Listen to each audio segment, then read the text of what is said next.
Isang netizen may isiniwalat.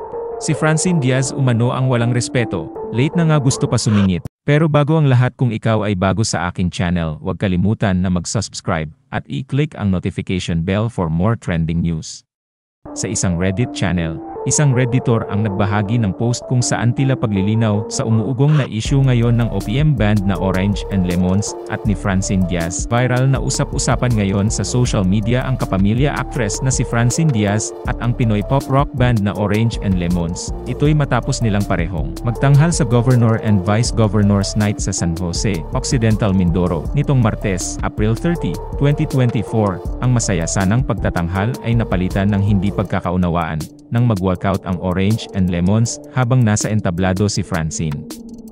Sa mga video clip na kumakalat ngayon sa social media, na mismong kuha sa event, makikita ang Orange and Lemons na nasa entablado at naghahanda na sa kanilang pagtatanghal nang biglang tawagin at papanhikin ng host si Francine sa stage. Pumanhik sa stage si Francine at bumati sa audience. Kasunod nito, ay pag-aanunsyo nitong hahandugan niya ang mga tao ng isang awitin. Sa kabila ng handa nang mag-perform ang OPM band, mahihinuha ang pagkagulat sa mukha ng Orange and Lemons band na nasa likuran lamang ng aktres. Mabilis naman silang nilapitan ng staff at tila pinaliwanagan, habang si Francine ay patuloy ang pagkanta sa kanyang -1 song na Love Story ni Taylor Swift. Sa halip na matapos ng matiwasay, ay tila nagulo ang hinandang performance ng aktres, dahil bukod sa mahinang sound ng -1 niyang kanta, ay sinasabayan pa ito ng pagtunog ng electric guitar ng Orange and Lemons. Kitang-kita rin ang pagkainis ng lead vocalist na si Clem Castro, na walang nagawa kundi umalis sa stage, na sinundan naman ng kanyang bandmates. Sa oras ng pagtatanghal ng Orange and Lemons, ay hindi nakatiis ang vocalist na si Clem na maglabas ng sama ng loob sa nangyaring pagsingit sa kanilang performance. Matapos magtanghal ay nagpost si Francine sa kanyang Instagram stories ng portrait niya na bigay raw ng isang fan sa Occidental, Mindoro.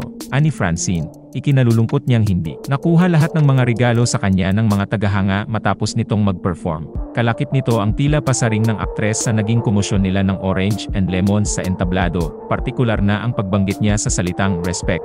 Naglabas naman ng hinaing ang ina ni Francine.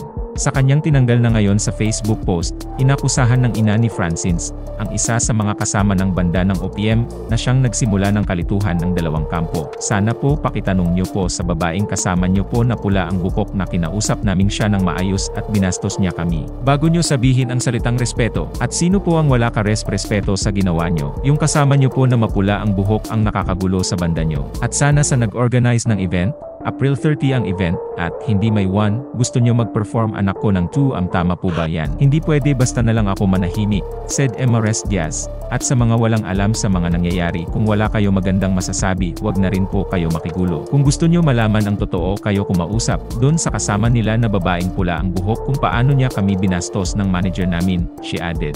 Samantala, isang netizen ang nagsiwalat ng mga nangyari umano bago ang conflict sa dalawang artist. Ayon sa post, dumaan na mismo ang OPM band sa harap ng kampo ni Francine Diaz na nagpapahiwatig na hindi nila ibibigay ang kanilang slot sa Young Star.